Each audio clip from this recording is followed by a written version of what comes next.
Hi, my name is McKinley, and in this video, I'm going to tell you about my 3 favorite reads of the week and my favorite cover of the week for the week of March 16th, 2022. Before I talk about my 3 favorite reads of the week and my favorite cover of the week, I am going to show you a little bit of a small haul that I picked up out of the Mature Comics bin. And here was the deal. My comic shop, my LCS over here, is raffling off one of those Justice League of America Avengers crossover books. Highly limited. I think there's only 7,000, and they're already selling. Literally, like, people have them on eBay for like $300-400. So my LCS is auctioning it off. So you gotta buy $5 a raffle ticket, and I'll be honest with you, I'm stuffing the ballot box. I just got my 3rd entry today, but yesterday I went and picked up 2 entries. And so while I was there, I also went through the Mature Comics box. And my criteria was I'm only going to spend $20. So $10 for 2 raffle tickets and then $10 to spend on comics. So I got to warn you, there's going to be no slabs, no keys. These are just comics that I thought would be cool to read. So I'm going to show those to you right now. Black and White Magic. This is from somebody from Innovation out of West Virginia. And check it out. It's pretty thick, and it's got some interesting artwork in it. None of it is related to the cover, unfortunately. Total cover buy for me. But the insides look pretty good as well. I also picked up, for $3, Bunnytown #1, and this is on Radio Comics out of San Antonio, Texas, from 2002. So I got Bunnytown #1, and then I was also able to pick up Bunnytown #2. Let me know what you thought about those books in the comments below. Now it's time to show you the haul. And whenever I show you the haul, you know I'm going to start off with Marvel, DC, and then Image, and then I'm going to show you the real indies. So let's look at the haul right now. Before I forget, I want to show you what else I picked up. I got The Eternals complete, or what is it? The Eternals by Jack Kirby.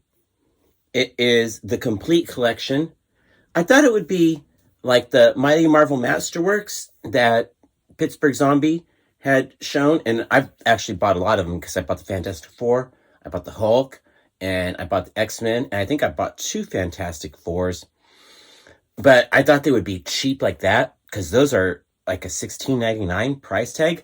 This was $39.99. I totally got sticker shock when they rang me up.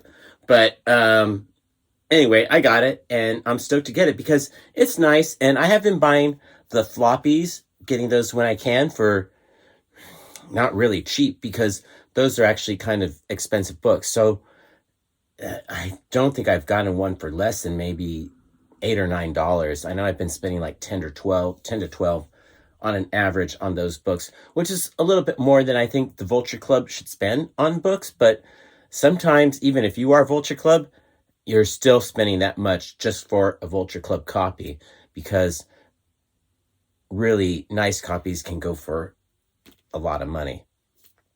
So I enjoyed the movie.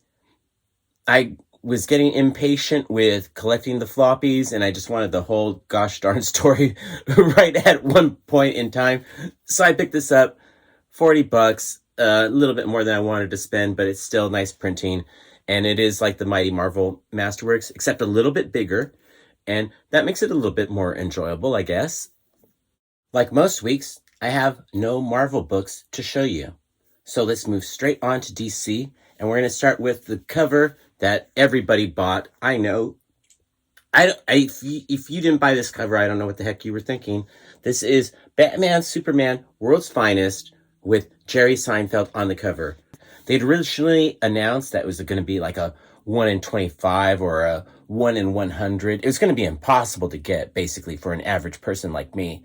So the fact that they made that just a regular variant cover that at regular cover price, I hope, it was $4.99. I think the the non-variant is probably $3.99.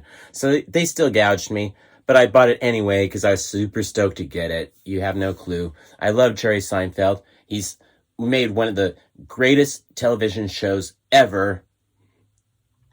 Second only to really I Love Lucy, if you ask me. I think there's I Love Lucy, and then there's Seinfeld, and The Office would be number 3 for me. But Seinfeld on the cover of Superman, that's probably like a wet dream for him. I'm so excited for him, and I was so excited that I was able to get that issue. Now let's keep moving on with DC before I get all emotional. I also picked up the new Catwoman with cover by The Frizz, of course. Thank you, Mr. Riggs, for suggesting that nickname for her. She will never be called by her full name on this channel. I guarantee you, she's The Frizz forever. Now rounding out the DC haul is Nightwing, and this cover was by Jamal Campbell. Moving on to Image, I got Slumber, Scorched, King Spawn, and rounding out the Image haul, What's the Furthest Place from Here? Now let's move on to the real indies.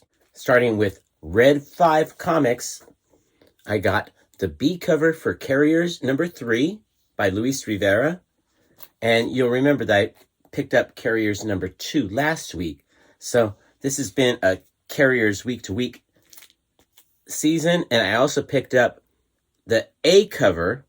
And I apologize to the artist for not remembering what his name was right now, or what their name is right now. But in any case, it's already bagged and boarded because this one is going out to the winner of last week's giveaway. So not only are you going to get Carriers number 2, I'm going to send you Carriers number 3 as well. The A cover, because I'm keeping the B cover for myself. Also picked up the new issue of Nyx on Dynamite. On Scout Comics, Impossible Jones. On Boom, they're all new issues. Basilisk. And what is this, Vault? Yeah, it's Vault. And this is the last book you'll ever read. I think it might be the end of the series, but I got to open it up and read it.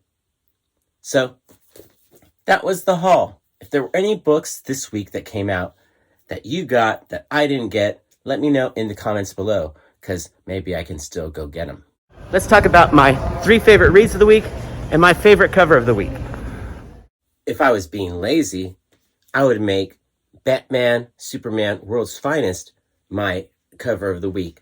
But there's something I don't like about this cover, and it's the way Batman is looking at Jerry like he's about to throw his coffee at him. And if you've ever performed on stage, you will attest to the fact that it is not cool to have things thrown at you. I don't care if it's a cup of coffee or what. I've had full beer cans thrown at me. Like, why would you throw a full beer can, drink it, and then throw it? I do not condone throwing beverages at performers. Straight out. That's why it's not my cover of the week. What could have been my cover of the week is, of course, this beautiful cover by The Frizz for the Catwoman. Holy cow. I really enjoyed this this cover for Slumber, which I thought was by Jim Rugg. Doesn't that look like Jim Rugg's Street Angel? Seriously, I know some of you watch Kayfabe and Sequential Geek, I know you don't, but Jim Rugg has a character named Street Angel, and this looks like her, I thought. Let me know what you think in the comments below, because that could have been my cover of the week if that had been Street Angel. I also, of course, you know, the love of my life, my future wife, Rose Besch, did a fantastic cover for Nyx. Oh my golly.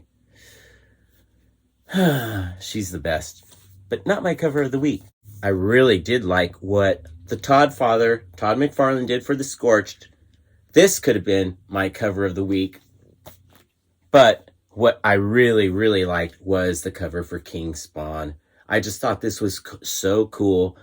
Just great Spawn artwork. And what I really like about this cover the most is that it just has the crown. There's no other title, dressing, or anything like that. It's just the crown. You know what it means. It's King Spawn. And if you don't know what it means, you probably aren't even watching this. So I know I'm not talking to the people who don't know what it means, because anybody that's watching this video knows what that crown means. And that's what really made it my cover of the week. Even if you kind of don't want to buy King Spawn, it almost feels like you need to buy King Spawn just to show the big two what's up, because this is a great quality comic book for only $2.99. And if I'm spending a lot of money on comic books, why not another $2.99 on that? Which is important, because you'll see that I had no Marvel in that haul, because I'm not going to spend $3.99 or $4.99 on books that are just basically crap. That's the way it is. It's like a vote to the industry.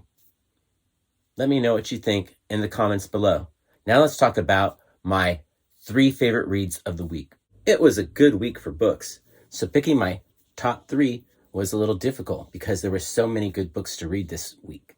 But coming in at number 3 is Carriers. I liked this issue almost as much as I liked the second issue. Not as lighthearted as the last issue, because this was more of a serious subject. The Carriers have to deal with a hurricane.